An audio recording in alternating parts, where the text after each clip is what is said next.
అన్నమయ్య జిల్లా రాయచోటిలోని ఆర్డీఓ కార్యాలయంలో TDP MLA అభ్యర్థి మండిపల్లి రాంప్రసాద్ రెడ్డి ఒక సెట్ నామినేషన్ దాఖలు చేశారు.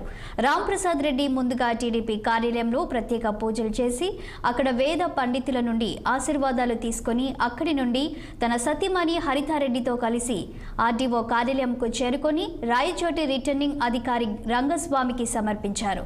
అనంతరం మాట్లాడుతూ నా గెలుపు ఎప్పుడో ఖరారైందని 30,000 ఓట్ల మెజారిటీతో టీడీపీ ఎమ్మెల్యేగా గెలుస్తానని మండిపల్లి రాంప్రసాద్ రెడ్డి ధీమా వ్యక్తం చేశారు. గత 5 సంవత్సరాలు వైసీపీ దుర్మార్గాలను ప్రజల్లోకి తీసుకెళ్లి వారితో కలిసి నడుస్తామన్నారు.